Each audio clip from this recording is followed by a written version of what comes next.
So good morning. It is really wonderful to be here, and I'm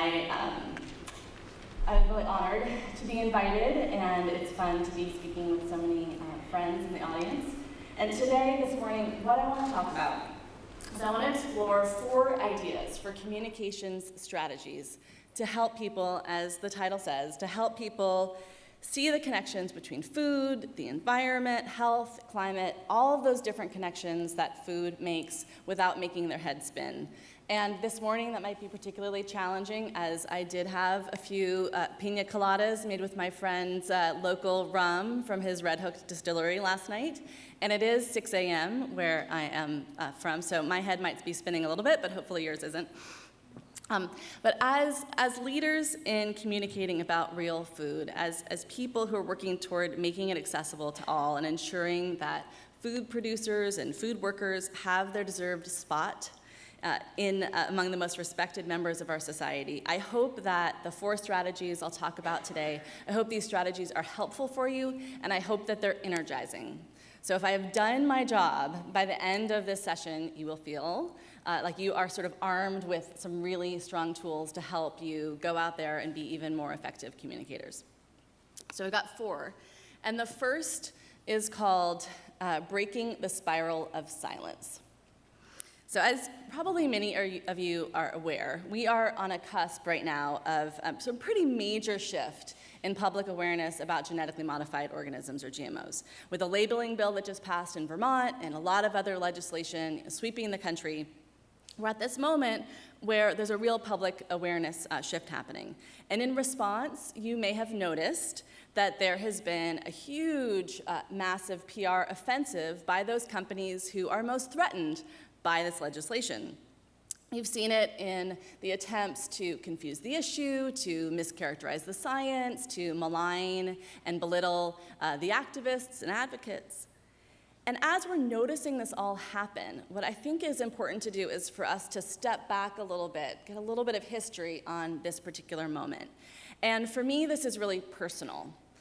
So a lot of you probably are familiar with my mother, Frances Moore Lappe, and her work, especially her first book that she published 40 years ago called Diet for a Small Planet.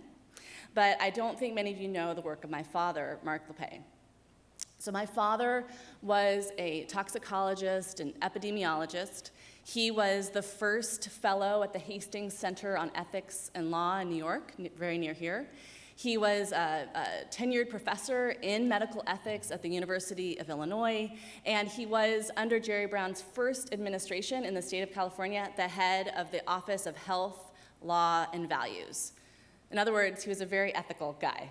So toward the end of his life, the last book he worked on, the last sort of body of work that he did, he got really interested in genetically engineered foods, sort of from the perspective of a scientist and an ethicist.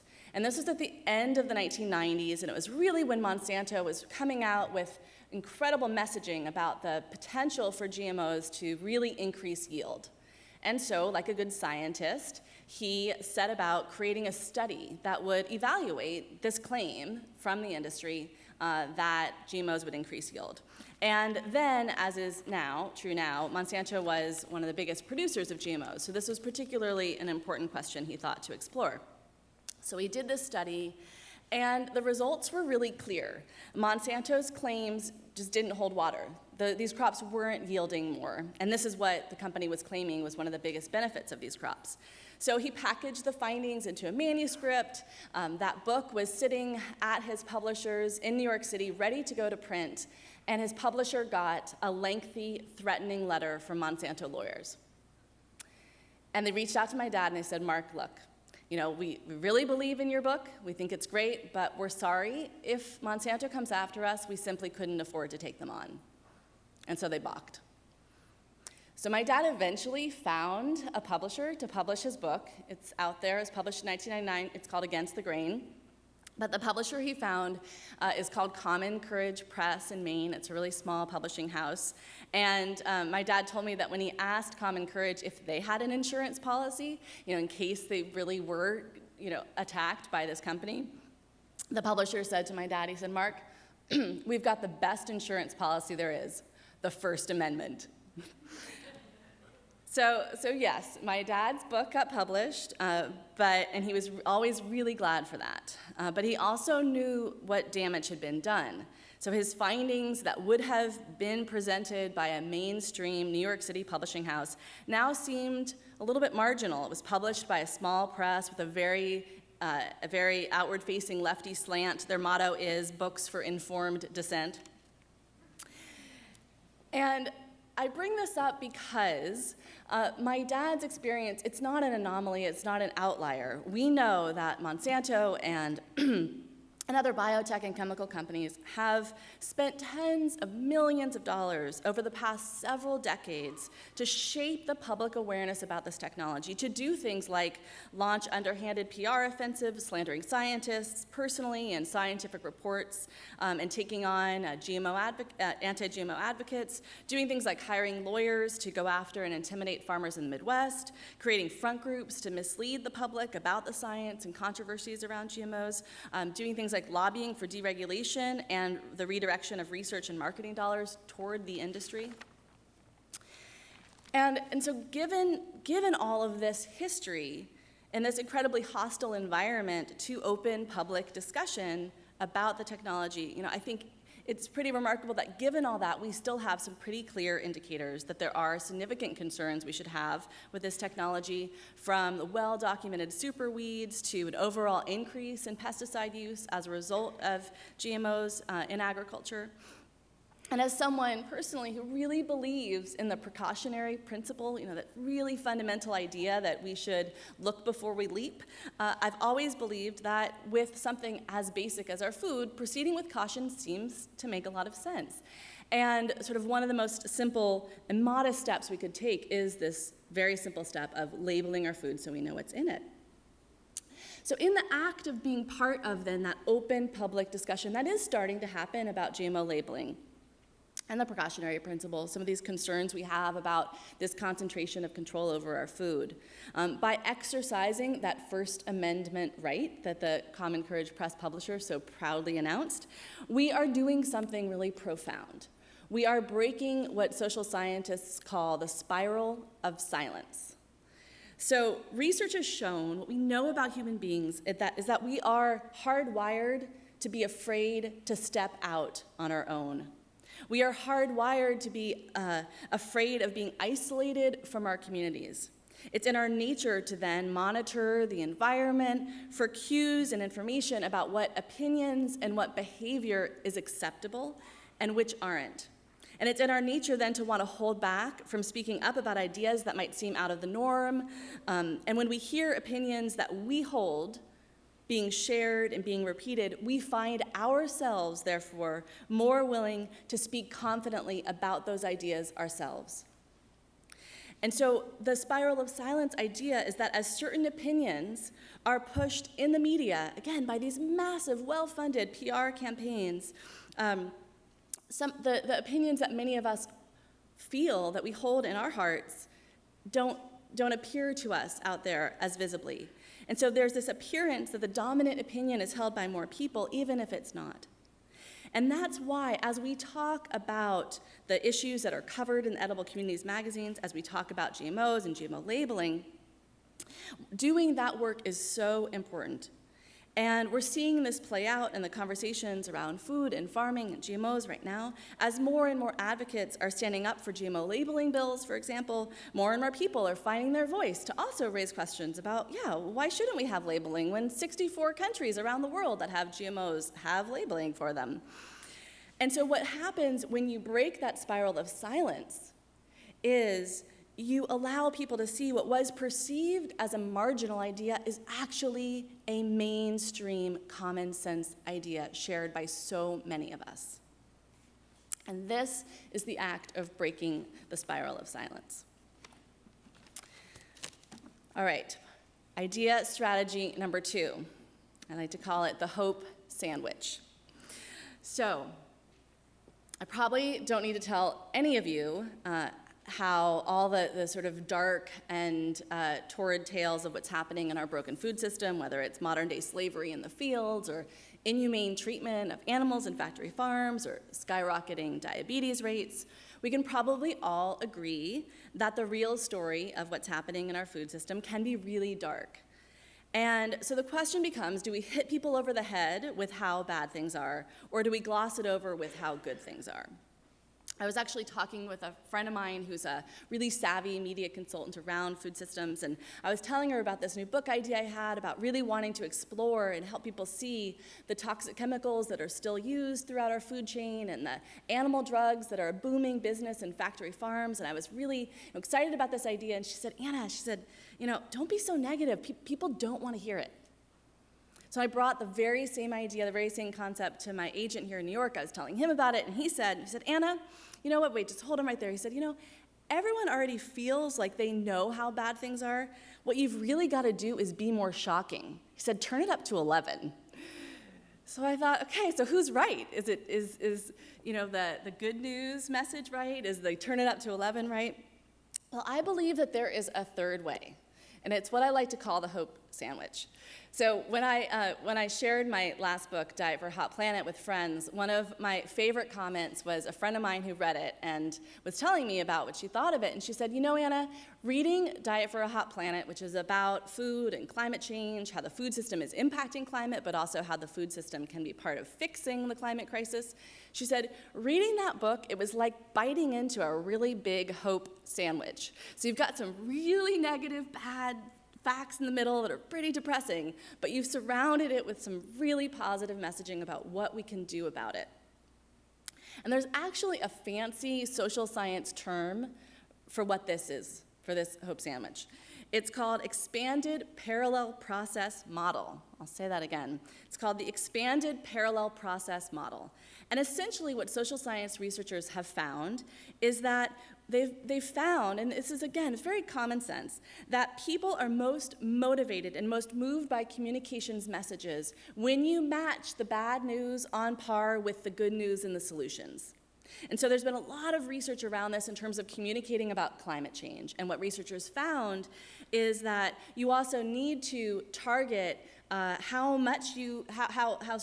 turned up to 11 that bad news is based on your audience and their understanding of the issues. And so with climate change, what communicators found was that for global warming doubters, people who don't really understand the issue, you want to go at them with both simple messages about the crisis and also fairly simple solutions about what you can do about it. But for people that really understand what we're up against with the climate crisis, what you want to do is you really want to help them understand just what a critical point we are in the crisis, and also give them solutions that are more complicated, that are going deeper, that are larger scale, that take more engagement. And so this expanded parallel process model is sort of twofold. One, really understanding where your audience is at. Are they people who are just coming to food, sort of understanding food and food systems for the first time, and then maybe the messages don't need to be so dark and the solutions can be a little simpler? Or are they people who've read the literature, they've read For Fish, and they've read Omnivore's Dilemma, and they've read Sugar, Salt, Fat, and they've read it, and they've read Marianne Nessel's work, and they're ready to go deeper, and you can then sort of turn it up to 11, but also give them real solutions. So we can never stop with just what is the understanding of the root causes of the crisis. We always want to combine that with those layers of the sandwich about what you can do about it. And this isn't the simple, just buy this organic apple and not that apple. It's really helping people see how they can engage in their community, which is what I think you all do really well in edible communities. And so I think the idea is that this gives us a sort of green light for saying, yes, we can tell people how bad the crisis is, but we can't stop there. So we need to do things like always be sure we're giving people those calls to action, whether it's things like how to connect with their local food shed and support their local food shed, or doing things like how they can, in their communities, help to join with food chain workers to fight for better wages for workers, or whether it's helping people see that there's national policy that they can get engaged in, and there's state policy that they can get engaged in, and there's city policy that they can get engaged in that are going to change the food system for the better. So I'm really convinced that people can handle the bad news, and we should tell it to them straight. We don't have to gloss it over. But that too much bad news without any obvious solutions, that sort of turning it up to 11, can lead to the what's the point anyway paralysis. So it's not challenge, I think, that does in the human spirit. It's feeling powerless and feeling alone. So that brings me to the third strategy that I want to share today. Okay, so if it's feeling powerless and feeling alone that does us in so much, we can give people that sense of empowerment through connecting them with things that they can do in their own communities and in their own lives, and we can also make them feel less alone. So I like to call this showing them the bucket. So you've probably all heard the expression, maybe you've even felt it sometimes before, that any one of us is just a drop in the bucket. And it's often expressed or felt in a way that doesn't feel too good. So if you feel like you're a drop in the bucket, I like to think of that actually as not a drop in the bucket, but it means you're feeling like you are a drop in the Sahara Desert, that you're evaporating before you even touch ground. That whatever that little project is that you're working on, how could it ever scale up to be anything with real impact? I've met a lot of people that are working on incredible work in their communities and have those moments where they're like, but wait, my urban farm in this one city, how is this going to fix this global crisis that we have around food? But I think what we can do is help people see, first of all, that expression, like I said, it's really that you feel like you're a drop that has no impact at all, that you're just evaporating into the ether. Because if you could help people understand that if they do feel like they are a drop in a bucket, that eventually, with enough drops, that bucket fills up. And that if you are a drop in a bucket, you never know if you're the first drop or if you're the last drop that's actually making that pivotal moment where you're then cascading over the edges of that bucket.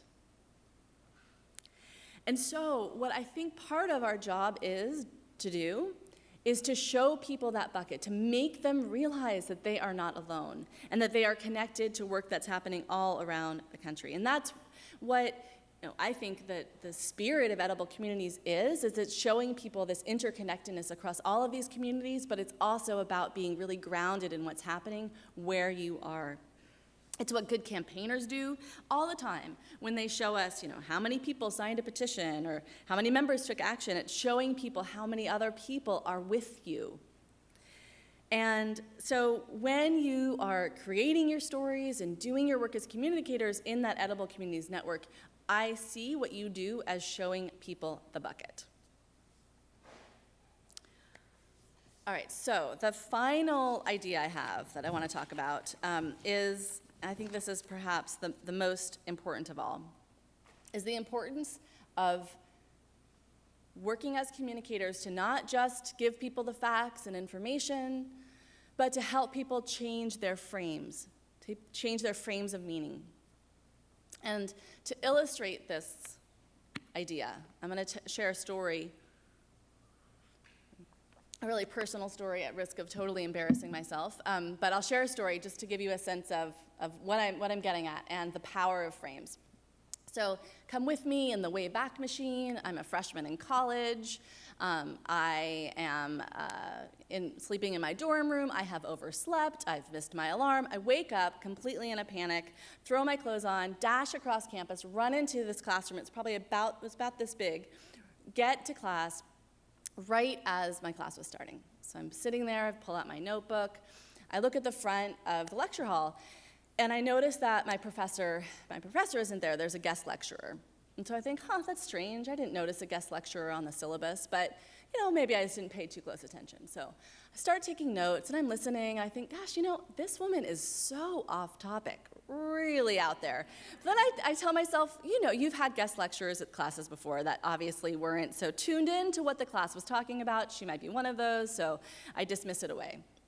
And I'm taking notes as she's talking, and I also wanted to take down, of course, the important information that was on the board at the front of the classroom. And I start writing that down, and I notice that, I think, gosh, I guess the TAs didn't have time to erase all the information on the board from the last class. because that is also completely has nothing to do with anthropology. So I'm continuing to take notes and listening to this way off-topic lecture, and the class pauses because it's time for course evaluation. So the TAs start passing out these course evaluations, and I don't see my TA anywhere, but I just figure it's a big class, and she must be maybe out sick. So I get this course evaluation, and at the very top of the course evaluation, it said European history, at which point I cross that out and write the course that I think I am in, which is anthropology, proceed to fill out the entire course evaluation form, as a good student would do, and then turn in this course evaluation form. And at that very moment, a friend of mine who's sitting right in front of me, one row right in front, turns around and she looks at me and she goes, "Oh, Anna, I didn't know you were in my history class." Of course, at that point, I realized what had happened. I hadn't missed my alarm. I had gotten up an hour early, and I was in the wrong class. So I don't know if you've ever had an experience like this where you have been so sure you were right, that no matter how much information was literally hitting you in the face, you could not see it. I had very clever ways of explaining every single thing that I was seeing that didn't fit my frame. And this power of frames is something that the social science literature and cognitive scientists, they talk about a lot, because they've found that it is core to how human beings have come to function in the world. So we live in a really complex world. We are constantly bombarded with information. It is too much for our minds to handle. And so we create these frames in our mind, what Swiss psychologist Jean Piaget described as schemas. So there's sort of the mental scaffolding you could imagine, and then, choose your metaphor, the scaffolding, the file cabinet where you put the information into the folders, pick your metaphor, but imagine that your brain has these frames of reference already in place, and that as information comes in, you fit it into the frame. UC Berkeley cognitive neuroscientist George Lakoff says that these frames are so powerful that if the facts contradict your frames, you are more likely to throw out the facts than to give up on your frame, which is exactly what I was doing in that classroom. And so when we think about what is called upon us as communicators, it's not just, therefore, to talk about the facts, but it's also to think about what are the frames that we are communicating, and how can we change the dominant frames that are working at cross purposes with the story that we want to tell about food. And the food industry really understands the power of frames.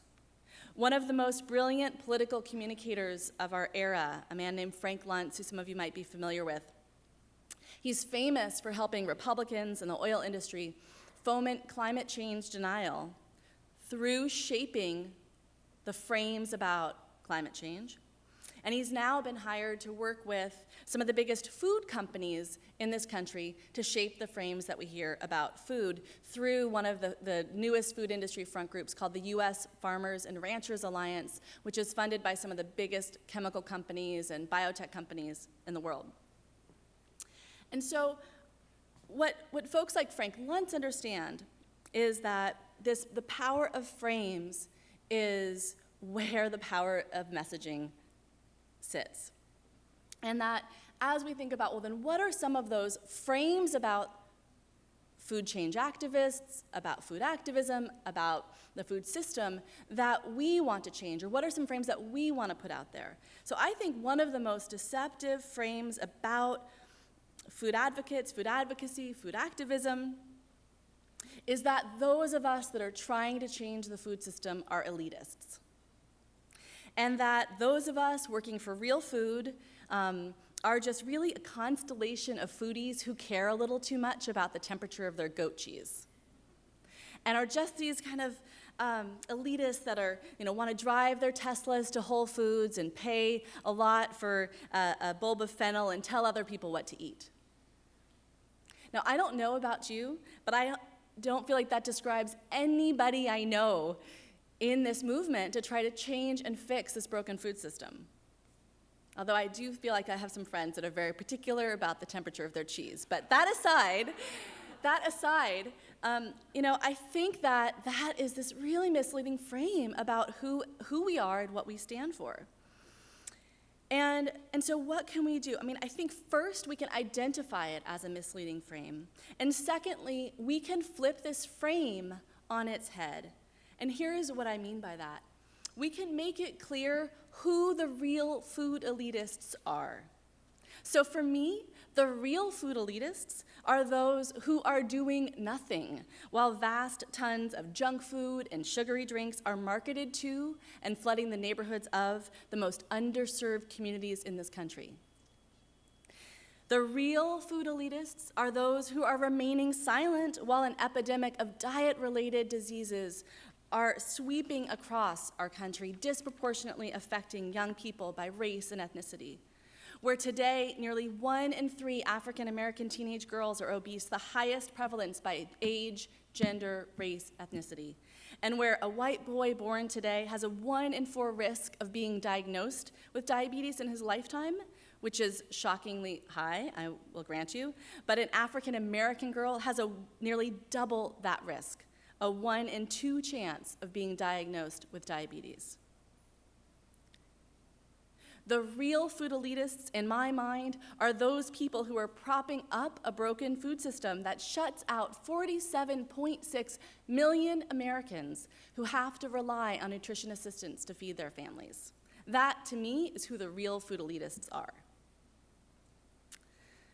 So a corollary to this kind of frame about food elitism is that specifically promoting organic food and questioning GMOs is particularly out of touch with the needs of the poor. I was at a GMO industry meeting a few years ago, and during a panel presentation, someone actually suggested that people who are critical of GMOs should be tried for crimes against humanity. And I laughed, no one laughed in the room when that was said. So I feel like even some of my colleagues, I still feel like even among some of my colleagues, I hear this frame that, fighting for better wages and fighting for the right to food is a justice issue, but fighting for organic food is not. And I would ask that if you're saying that fighting for organic food is not a food justice issue, I would say, well, try telling that to the farm workers in the Salinas Valley in California who are daily exposed to an arsenal of toxic chemicals, and the mothers who work in those fields who are exposed to those chemicals that affect the babies that they're growing in their bodies, who are being exposed to chemicals leading to unnecessary, unjust neurodevelopmental problems. I say try telling that to the working class families in the community of West Texas where 15 people were killed and 160 were injured when a nearby chemical plant producing synthetic fertilizer for non-organic farms exploded last year. I say try telling that to the working class families who live in the shadow of Dow Chemicals plant, Dow, one of the largest makers of agricultural chemicals, who live in the shadow of all the manufacturing plants producing toxic chemicals, or the people who live in the shadow of the Dow chemical plant in Midland, Michigan, where the pollution from the plant has created the highest level of dioxin in waterways ever detected by the EPA anywhere in the country. So I feel like it's important for us to say, wait a second, is it really elitist to be fighting to get those toxic chemicals out of Salinas Valley? Is it really elitist to be fighting for an agricultural system that doesn't rely on fertilizer that could literally kill you? Is it really elitist to be fighting against the companies like Dow and other chemical companies like Syngenta and others and their growing power over our food through their ownership of GMOs? I don't think so. And I think we, as food communicators and as food change activists and eaters, that we can talk about organic food and getting agricultural chemicals off of our fields as a justice issue. We can show that fighting for organic production and limiting drugs on factory farms and dangerous farm chemicals, that doing that is a fight for everyone, for us who eat, for producers who also eat, for everyone. And I know really personally when I choose to feed my 2 girls, yes, I am a mother, when I choose to feed my 2 girls organic food, when I talk about organic, when I write about organic, when I speak about it, when I do that, when I feed my children organic food, I do so because I want to know that no mother had to worry about whether the chemicals used to grow that food had made her children sick, or had stunted their intelligence, or planted the seed of cancer in their body. And that's why I think to stand up for organic food, it's not just for me and my precious children, and they are, but it's because I don't want to be part of a system that is making people sick.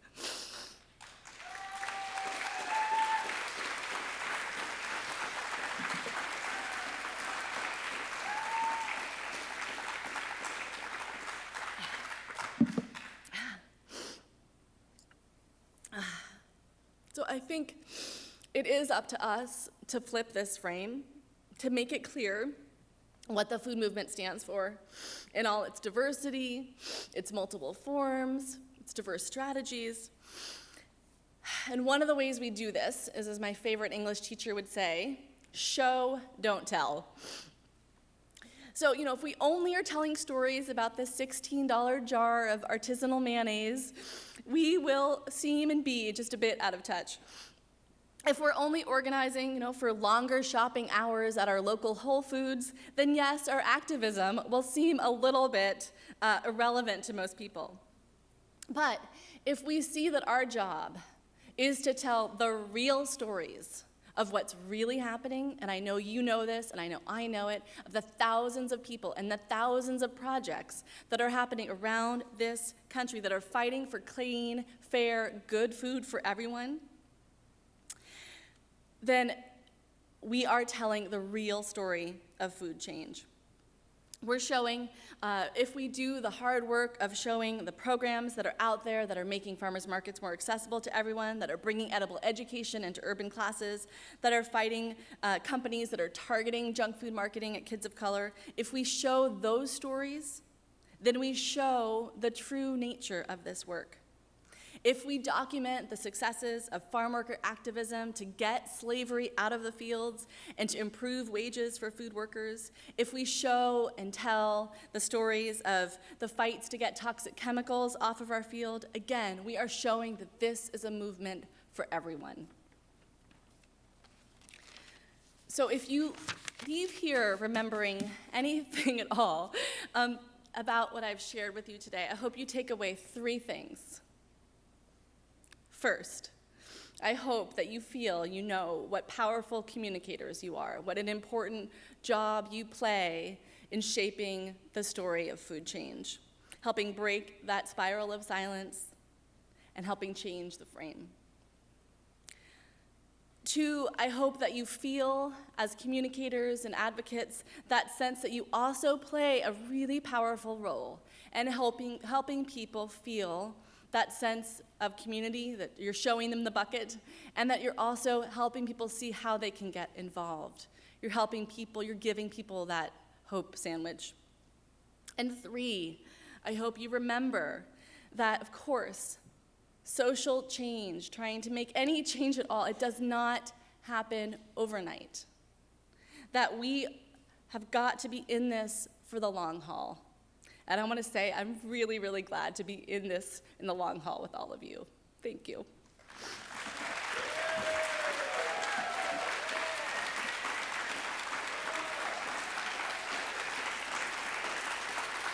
Thank you, guys.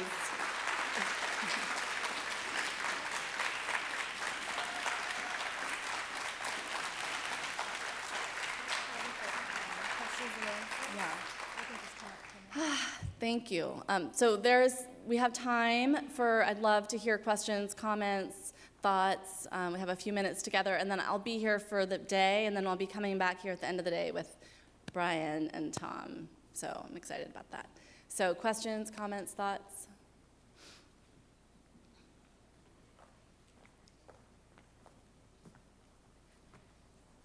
You can come down to the mic if you like. It is so far. Can she just speak from there? Or does she need to come down? Yeah, you can just talk from there. Yeah. Everybody can hear me. I'll project my voice. I appreciate your being here. I am so appreciative of your emotion and your passion. I believe we all felt that, and I think that's what we all need to kind of get to the point that we need to get to. Well, my question relates to some of the large retail operators, like the Whole Foods, like the Trader Joe's, and this notion that eating healthy is expensive. It is expensive. So I think, again, dropping the bucket theme, what can I do alone? Yeah. I think it's a mindset that I need help in kind of going to these Whole Foods, these Trader Joe's, kind of thinking how maybe we could approach them to make it more affordable for, people that are in need, that would not ordinarily go to these places because of the means Right. thinking and it's expensive. Right. Like, Yeah. Yeah, great question. Well, yeah. get them to maybe offer like a charitable day, like how Sam's Clubs open their doors, to Yeah. memberships. Yeah. Maybe the Whole Foods of the world can do that Yeah. for, less fortunate or Yeah. lower income. Yeah, really good question. Really good question. So, I mean, the first thing I would say is that I definitely do not, and I don't have any problem saying this, I do not shop at Whole Foods. I go into Whole Foods. It is so, you are so right, it is so expensive. But I have found that eating the sort of Michael Pollan, Mark Bittman, Francis Moore Lappe diet of whole foods and real foods is actually can be really, and it is really affordable. That, when my mom was just texting me this morning, she does this all the time, she heard something on NPR and she's like texting me about it and she's like, you should mention this in your speech. I'm like, Mom, I'm not gonna have time to read your text and mention it, but I am going to mention it. What she said is there was a story on NPR about the cost of good food, basically, and she was like, it makes me so angry because she and I have done the math on if you are eating a Francis Moore Lappe meal of beans and rice and say sweet potatoes and not going out for even a Chipotle burrito and a basket of French fries, that it's actually pennies on the dollar so much cheaper to make that food yourself, right? So I think it is actually can be very affordable if you're not shopping at the Whole Foods to feed yourself. But the thing I would always say when we talk about the cost of food is that you can't talk about the cost of food without talking about time. Because to make that meal of beans and rice and sweet potatoes, even as quick as it can be, that takes time. And as a mom of 2 girls who's making many, many meals every week, I know how much time that takes. And we know that the average working American in the past 30 years is working more hours than ever before. We work, 4 months more every year than our European counterparts. And so I feel like it's not fair for us as a food movement to just come out there with just cook it yourself, everybody. Just cook it yourself, it's so easy. Well, it's not so easy when you're a single mom with 2 jobs who's barely holding it together, who has to put food on their table. In fact, I will admit the other night I was coming home after a long day at work and thinking about what I was gonna feed my kids. And I was driving by, on my way home from work, I was driving by the McDonald's and I saw the drive-through line was really long. And I thought to myself, I have never eaten at McDonald's. I don't plan to eat at McDonald's, but that drive-through line looks really appealing right now because it's hard to get home and put food on your table that's healthy. So, therefore, I think the conversation about the cost of food always has to talk about what's happened to American workers. And when you talk about that, what you discover is that if you look at who are the most underpaid, the most overworked, the workers who are working the most hours per week and getting the littlest dollars per hour, they are workers in the food system. They are the workers at Walmart. They are the workers at that McDonald's. They are farm workers. So one of the things that I say, what can we do? We can figure out how in our local community we can get involved with groups like the Food Chain Workers Alliance, groups like the United Food and Commercial Workers that's trying to help Walmart workers get a better wage from that company, so that we can make it so that more people can get paid a decent wage, so they can both afford to buy food and also afford to not have to work that second job so they have the time to cook the food themselves. Yeah. Thank you. I wanted to add a comment to that, which is plant-based diets or healthful diets seem so expensive because the alternative is artificially cheapened by federal policy. And when billions of dollars of taxpayer money underwrite the raw materials of processed foods, they will always be cheaper. And it's a completely rational choice to go to McDonald's and buy dinner. You can buy, dinner for $1, and that's because it is so artificially cheap as a result of policy that is bought by industry. Mm-hmm. Yeah, thank you. And I will say, I once did the whole calculation of how much it would cost for me to make an organic Egg McMuffin and how much you'd have to pay at McDonald's. And Organic Valley butter, Organic Valley bacon, Organic Valley eggs, organic bread, and so on. I did not make this Egg McMuffin because I don't eat bacon, but I figured out how much it would cost. And it was actually cheaper for me to make it myself than to buy it at McDonald's. But again, that didn't factor in the cost of my time, right? So I think it's partly to let people understand that actually the cost of food, when you are preparing it yourself, it can be more affordable, but that we also have to talk about the realities for working Americans and making it so that working Americans don't have to work 2 jobs so they can afford to feed their kids. Yeah. There was a study that studied a number of families throughout LA, actually throughout the world, and they did, I think, 3 or 4 nights, all days worth of meals, and the results were that it took 13 extra minutes, even if you bought stuff from scratch or if you took stuff that were pre-prepared.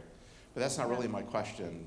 But it's that's a dynamic that illustrates something that I think is important in what you're presenting, and that's to change the dynamic around the way we interact with the issues of food culture, right, and the way of changing and expressing opinions about food, and actually change the dynamic of how people go about changing the food system. Because I think basically the way this is set up right now, the dynamics that we're using are not working as well as they could. I don't know if they're not working at all. That would be too shallow to say, but I think people need to change, and I think focusing around the change and people's dynamics around change is probably a far more useful discussion in a lot of ways, along with like your hope sandwich. So I wanted to thank you for that and understanding the social implications, well, not implications, but social dynamics and the social and interpersonal or human nature aspects of how change happens. And I was wondering, since you're talking to people who write and who are writing, how do you can write stories about this particular, like you suggested, organization that might be doing something, or this farm or whatnot, but how do you shape a discussion that changes the dynamics of how people go about maybe being more active? How do you change that dynamic of to create people to change? So most recent book, it's called Eco Mind. I don't know if any of you have seen it, but she talks a lot about this, the power of mirror neurons. Has anybody ever heard of mirror, like the mirror? I don't know why I'm not pronouncing that. Do you understand? Mirror neurons? It sounds funny to me. So mirror neurons, right? So how many of you have ever heard of mirror neurons? Okay, so good handful of you. So to answer your question, one of the things that I think is interesting is to understand kind of how the human mind works in this idea of mirror neurons, which is that scientists looking at our brains have found that we literally will mirror actions that we see in the world. So when you see somebody dancing, in your mind, the same parts of your brain that are firing when you're dancing are getting fired by just watching somebody dance. And so I think that there's some lessons to be learned from that in terms of social change. So I like to believe that hearing about a story of someone having the courage to speak up in their community, stand up for something they believe in, or hearing a story about some kind of change maker who's done something in their community, that I'd like to imagine that is firing the mirror neurons in our brain to inspire us to think, sort of feel ourselves what it was like to speak up and stand up and have that kind of courage. So I think partly it's showing people what other what actions are happening is a way to like literally be having those parts of their brain fire. But I think it also gives people that sense of what is possible is one of the things that we can be doing. And of course, I'm sure you all have your own ideas about how you could answer that question. But I think that that's part of it, that there is just this power in documenting change on the ground, in documenting people who are speaking up on these issues on the ground. So other questions? Tom, yeah. And sorry, Tom first, and then we'll go back there. Sorry, I didn't see you. Yeah. Oh, okay. Sorry. Yes, go first. I'm sorry. Up there. I didn't realize you wanted him to have the mic. Tom can handle waiting. Yes. I think in this idea about changing frames, one thing that the group that I'm working with, the constituency, we're really looking at, I think, and even overall with the comments today and generally a lot of the frustration is that we've been living in a world where the general conversation that we live into is economy. And that frames all of our conversations. How do you make a living? How are we going to afford it? How does that work? And what we're looking at is how to put economy into ecology. So flipping that flat world with those maps and all of that into a round world where it fits into another conversation. So instead of asking the questions, or how is that going to make the bottom line? How is it profitable? That we're asking, how do you live? How is this impacting our life? What is the quality of life? So in that sense of changing frames, I think that's sort of food as an access point to that conversation, that larger conversation, because we all swim in that water, we all speak that language. We say it's not until reality till we can show that we have profit. And I'm really interested to hear suggestions for that, because I think all of us here and all the pieces we fit, it can happen very quickly, that change of the language that we speak as a planet. And looking, I think your mom did a great job of sort of looking in that as well, where it was really based on self-worth, self-value, and we've sort of placed a dollar in monetary value on our lives. So I'm very curious to hear your thoughts. Yeah, no, I mean, what I would say to that is that's beautiful. That's great. I love it. Yeah, no, I think that's, Tom's down here. Can you bring down here? Yeah, no, I think that's, I think one of the things that I love about talking about food, and I love about food, is that it is our most direct, I think it's our most direct connection to the earth, it's our most direct connection to the environment. And that's even a frame that I think is invisible to a lot of people. Sometimes when I'm speaking to college classrooms, I'll begin by saying, okay, when was the last time you had some experience in nature, in the environment? You'll have like a student who's like, I went running, another student, I was hiking last weekend, I went on a boat with my parents last month. That's sort of the realm of the conversation. And then I say, well, how many of you had breakfast, right? And it's like most people raise their hand. But that sense that act of eating wasn't their connection. They weren't seeing it that way. So I do think that as we communicate our thinking about what are the frames around food, to get people to see that food, and especially as we're shifting people to eating real food that actually looks like it came out of the ground, that makes it even more easy for us to change that frame. But I think it's really beautiful. I think that's really important. Yeah. Tom. Oh, yes.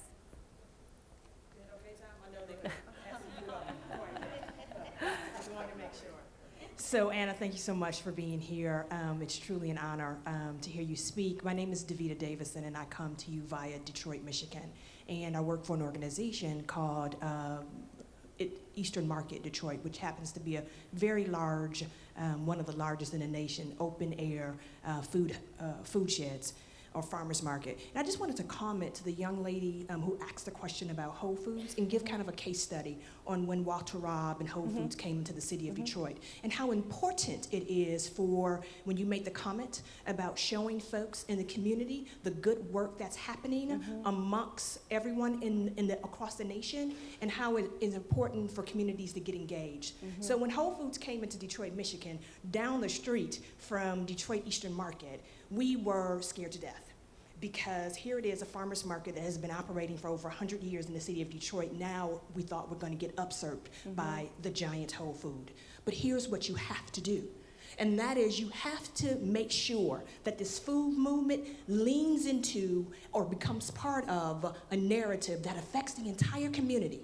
Because once we started to engaging folks in the community who may not be food advocates, but are human rights advocates, who are social justice advocates, we took Walter Robb and brought him to the table and said, if you want to build Whole Foods in the city of Detroit, you better come with a community benefits agreement. You better come with a community benefits agreement that says, number one, that you're going to start sourcing your produce from some of the farmers that are here in Detroit. We've got 1,200 urban farmers. You can use some of that produce, and they can use the money to put in your store. We also have food artisans that also create product, added value product, out of an amazing kitchen that I spearheaded, Eastern Market, the community kitchen. We want to see those added value products in Whole Foods. And oh yeah, by the way, it would be great if you would also give us the donation to have the equipment in the community kitchen Whole Foods sponsored. You understand what I'm saying? It has to be a situation where we're coming to the table saying, if you want to do business in our neighborhoods, in our community, there's a couple of things that you have to do, or face hell or high water when you come into our neighborhoods, right? Awesome. So we, as a community, as a people, we are telling that story, not only in Detroit, right? But we're telling it here in New York. We're telling it in Oakland, California, where he's going next, where we're going to fly out to Oakland and tell them how to do it too, right? Good. So Yeah. we're sharing these stories amongst each other. And I just want to thank all of you guys in the movement. That's you guys awesome. are all inspirations for us. And I hope that Detroit can be an inspiration for you guys as well. Thank you so much. That's great.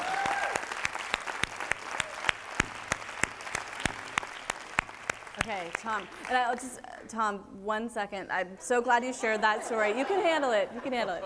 I'm so glad you shared that story because I feel like what I've heard as I've traveled around the country is I've heard story after story of Whole Foods coming in and there not being a strong organizing effort in the community and having devastating, like a lot of food co-ops have gone out of business after Whole Foods has moved in, and so I think I just commend you on what you all did there, and I think that again, getting that story out and helping that replicate that story in other places is fabulous. So thank you.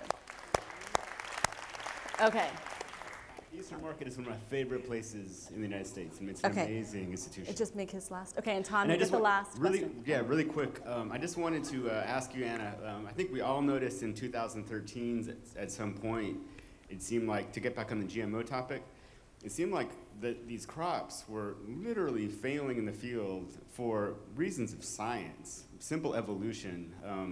Weeds were evolving resistance, pests were evolving resistance. And it seemed like this moment, we were reaching this moment, and then all of a sudden, this spate of articles in places like the New York Times, like her name is Amy Harmon, a spate of articles in the Times, Scientific American came out, that sort of all at once in the span of maybe 6 weeks. And suddenly there was this scientific consensus generated that these crops were fantastic and that anyone who questioned them was anti-science. Can you just comment on like how you think that happened? Like what was this sort of spontaneous upswing in articles? Or was it spontaneous? How do how do we sort of reframe the very critical science question around GMOs? Okay. Well, I answer that question by saying if none of you have heard it yet, or for those of you who haven't heard it, Tom Philpott has this fabulous interview with Doug Henwood that I would recommend as your homework assignment.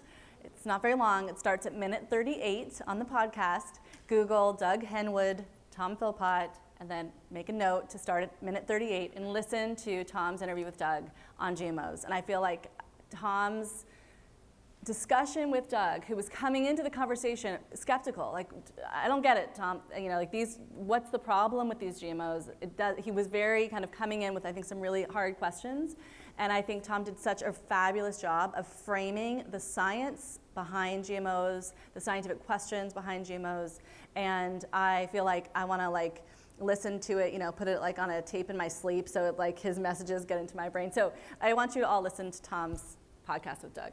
So that's one thing I would say. And then the second thing I would say is that from the past sort of 12 years of experience that I've had researching food systems issues, what I've discovered time and time again as I've dug into different issues is I've discovered the very hidden hand of the public relations strategies of the food industry. And it's not obvious. It's often not obvious at the moment, but a few years later, you sort of discover it.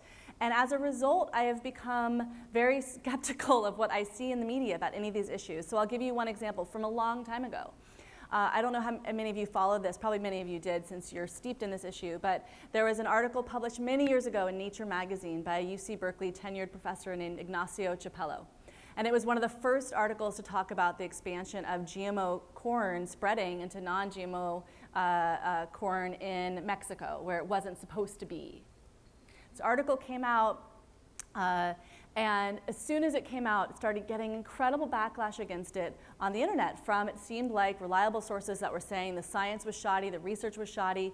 Eventually, I think the article was retracted from Nature magazine. Then after the fact, an investigative journalist in the UK discovered that the main source of the backlash against Ignacio and the defamation campaign was this one person, or this name, I should say, because the name actually wasn't a person, but it was a name, a moniker that was developed by a PR firm that had been hired by Monsanto. So this is now a well-documented story that this happened to Ignacio and that this was a PR move by Monsanto. At the moment it was happening, I would have been like, okay, Nature magazine seems legitimate. It's a retraction that seems legitimate. These questions they're raising, I'm not a scientist, that seems legitimate. So I would just say that I'll be very curious as the years go by, when we look back at 2013, what gets uncovered and all kinds of, from investigative journalists looking into it, about what money was going where, what efforts were going where to change the frame about food. Because we know they've done it before, we know they keep trying to do it. We know that we're talking about hundreds of billions of dollars at stake. So spending $100 million on marketing isn't an issue for a $100 billion company. So I think that just kind of approaching it all from a bit of skepticism and then trying to do whatever investigative work we can do to really uncover the messaging campaigns is part of what it is called upon all of us to do to change the frame. So I know we have gone over, sorry, Brian, but thank you all. It's really fun to be here, and I'll be here all day with everybody, yeah. Thank you. Yeah.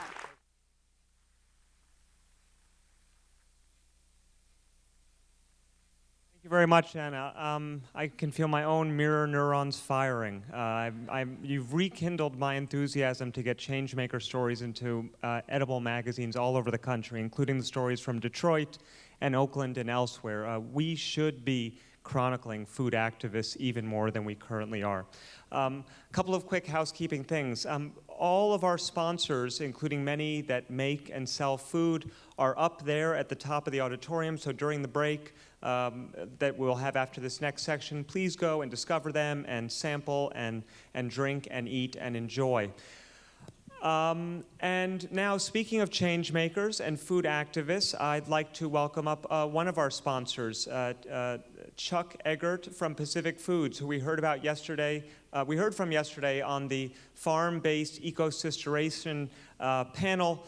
Chuck told us not just about the wetlands restoration projects on his farm and through his company, the waterfowl restoration efforts, but their own goal to grow all their own feed for their organic dairy cows, and all that is part of his fantastic vision for Pacific Foods. So thank you very much, Chuck.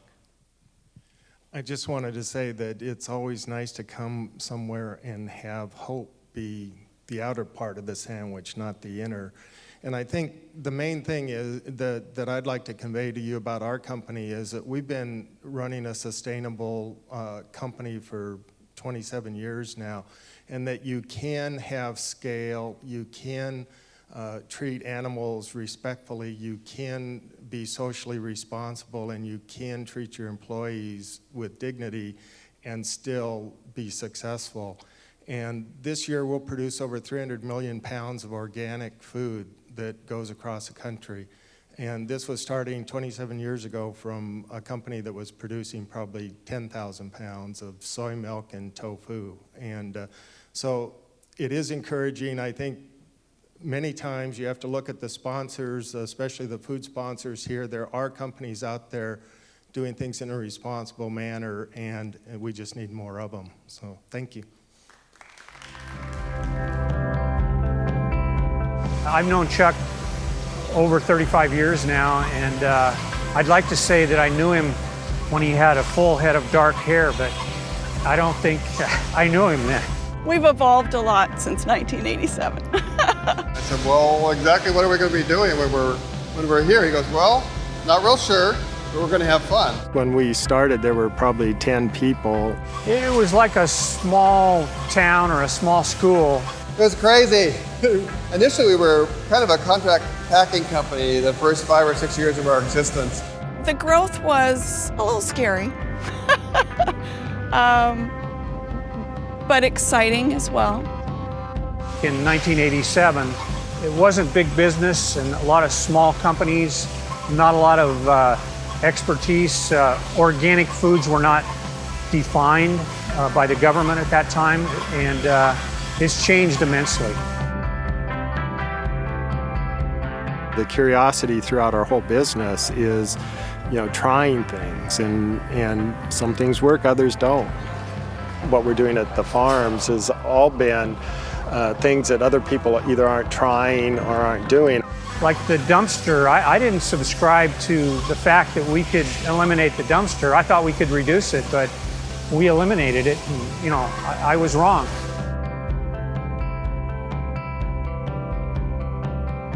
We've tried to develop the philosophy that everybody can make a difference very close to their home. I hear my grandchildren talking about the kids at school that get the 1 meal a day.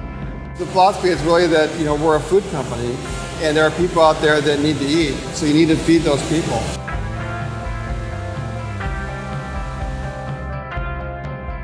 Certified to the Source started in 1997. Is when we first put it on a package. We reached a point in our evolution where we needed to make sure that all of our ingredients were truly authentic and genuine. Chuck signs off on every new product ingredient that comes in the door. We're exacting. We don't take everything in.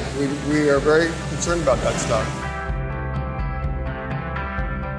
There's a finite amount of resources available in the world, and there's a lot of stress and strain on all the resources, depending on what they are. So it's up to us to be accountable how we use them correctly, how we recover them, and try to reuse them or repurpose them. We've always thought that doing recycling and minimizing things and doing conservation were important parts of how we should run a business.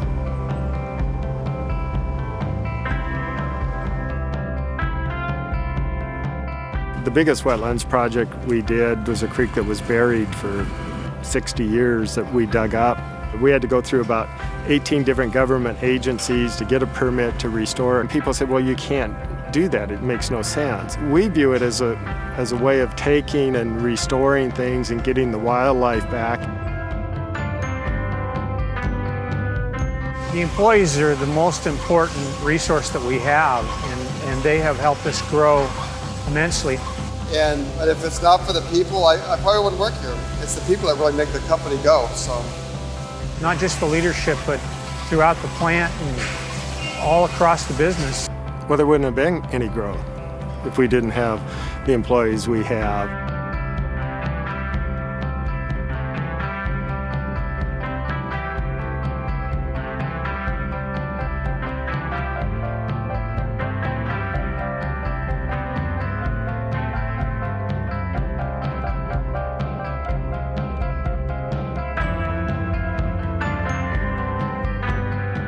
it's been a great ride.